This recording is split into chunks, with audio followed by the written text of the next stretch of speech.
Mbanje kubasuhuza mwese mukomeje kudukurikirana umunsi ku munsi, nanashimira aho maze ukanda kuri subscribe, like na share. Nawe utari wakanda ndagushishikariza kuhakanda kugira ngo ujye ubasha gukurikirana ibyo Chef Card TV igenda kugezaho. Muri kano kanya tukaba tugiye gusobanura amwe mu mazina y'abantu ndetse n'imiterere iranga amazina y'abo bantu, byo kugezaho ibindi nkuru nziza Joseph cyangwa Jeff. Mbahaye ikaze.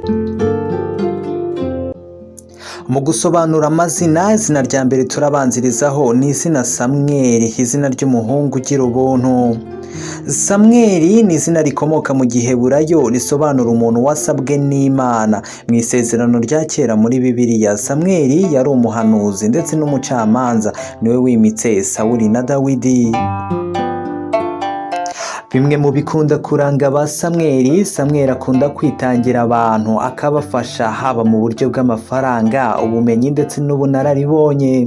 Ariko ibi ntibikuraho ko abantu bakunda kuvuga ko Samweli ari umuntu utagaguza amafaranga kubera gukunda gufasha buri wese ugize icyo amubwira. Ni umuntu ushoboye haba mu mikoreshereze y'imbaraga n'ibitekerezo. Ubucuruzi buramuhira akagera ku ndoto vuba.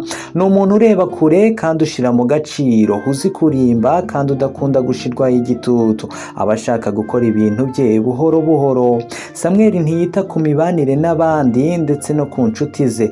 Umwanya we awumara yishakira amafaranga. Yikundira korosha ubuzima luxury, ndetse azwiho kwikanyiza, gufunga umutwe no gufata ibyemezo ako kanya. Iyo afite umujinya cyangwa hari ibitagenda, atangira kubyitura abari hafi ye. Aba afite impano zitandukanye kandi akamenya kuzikoresha. Aho ageze hose yabasha kwibeshaho. Izina rya kabiri tugiye kuvugaho ni izina Laurence, izina ry'umuntu ukorera kuri gahunda. Laurence ni izina ry'abakobwa rikomoka ku rurimi rw'Ikilatini Laurentius, rikaba risobanura ukomoka mu gace ka Laurentum, agace ka kera ko mu mujyi wa Roma mu Butaliyani. Bimwe mu bikunda kuranga ba Laurence ni umuntu utaryarya, udashyigikira amakosa kandi ukora byose muri gahunda.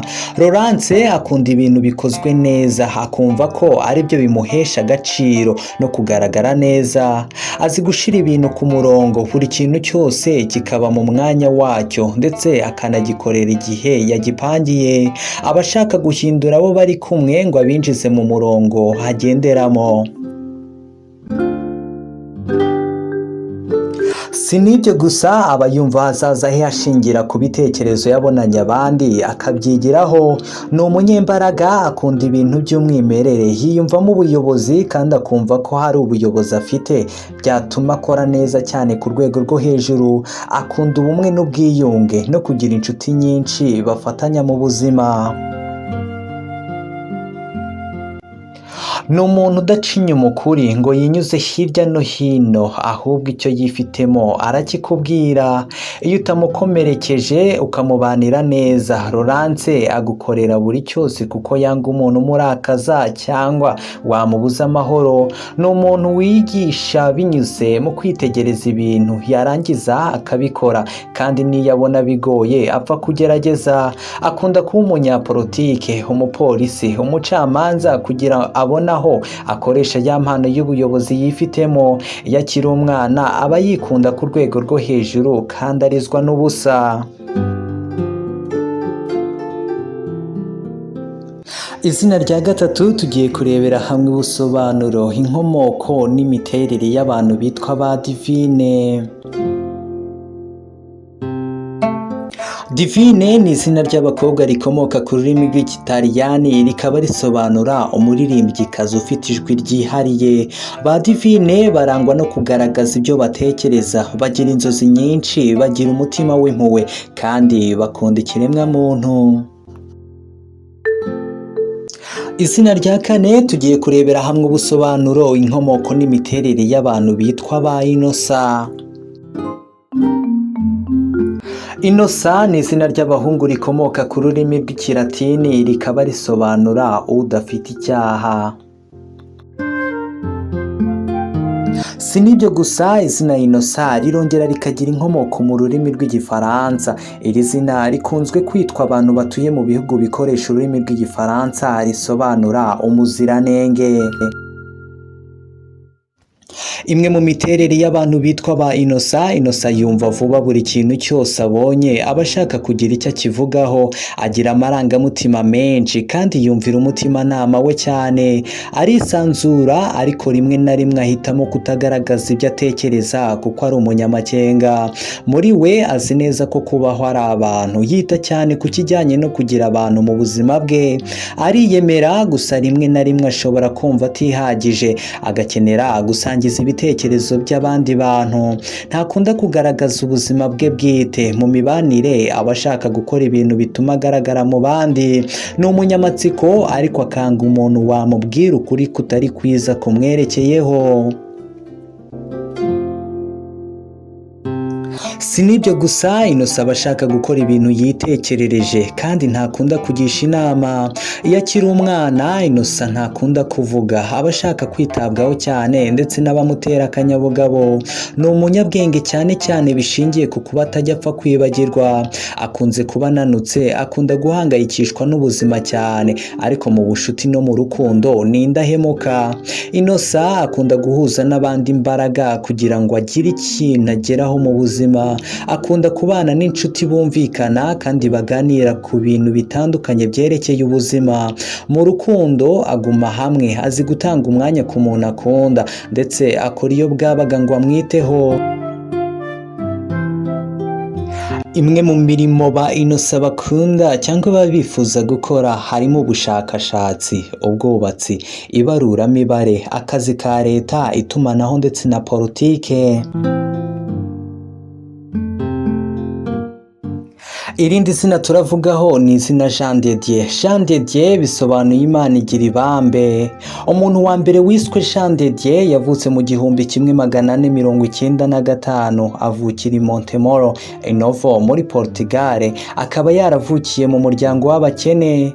Jean de Dieu bisobanuye Imana igira ibambe. Umuntu witwa iri zina hari ibintu byinshi bimuranga, hari ibyo akunda, hari uko yitwara mu bandi, hari umukobwa yifuza ko yakundana nawe bigashoboka ndetse n'urukundo rwabo rukaramba. Mbese muri make, Jean de Dieu akunda kumva vuba. Iyo umubwiye ikintu ahita acyumva ndetse akagira n'ishaka ryo kugira icyo agisubiza. Jean de Dieu akunda gukora ibintu bye vuba, ntabwo akunda ko igikorwa agiye gukora kimara igihe kirekire. Aha bivuze ko niba yiyemeje gukora ikintu runaka, Jean de Dieu atuza agikoze. Jean de Dieu yakira ubuzima bushya vuba. Abantu benshi kumenyera ubuzima bushya baba bagezemo birabagora, ugasanga batangiye kurwara uturwara twa hato na hato, ariko Jean de Dieu akunze guhita amenyera ubuzima bushya agezemo. Jean de Dieu akunze kurangwa no gushaka gushimisha bagenzi be kandi agakunda kwikururira abo bari kumwe. Aha bishatse kuvuga ko akunda kwikururira inshuti nyinshi, abo bari kumwe abikundwa akazaho kugira ngo abagire inshuti.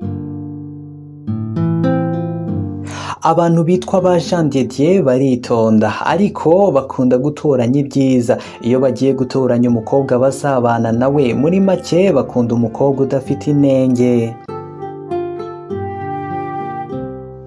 Abitwa Jean de Dieu kandi bakunda imirimo y'ubucuruzi, bakunda ibintu bituma bavuga, ari nayo mpamvu uzasanga bakunda kujya mu biganiro mpaka ku ngingo runaka ndetse ugasanga bari byinshi cyane.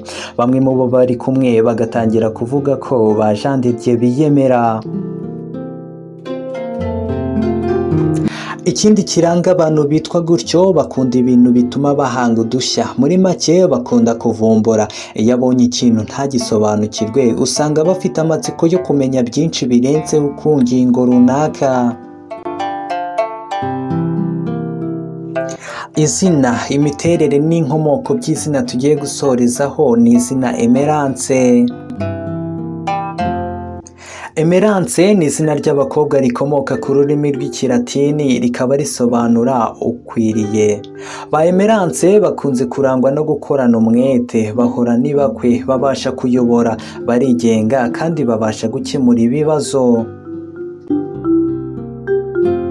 Mu gusoza sinasoza ndashimiye wowe udahwema gukurikirana Jeff God TV, nawe utari wakanda kuri subscribe, like na share, ndagushishikariza kuhakanda kugira ngo ujye ubasha gukurikirana ibyo tukugezaho umunsi ku munsi. Wifuza kuduha igitekerezo cyangwa kuvuga ku izina ushaka ko tuzasobanura mu kiganiro kizakurikiraho, wabisiga muri komenti. Jya ubagezaho ibindi nkuru nziza Joseph cyangwa Jeff. Iyi ni God Jeff TV. Ciao, bye.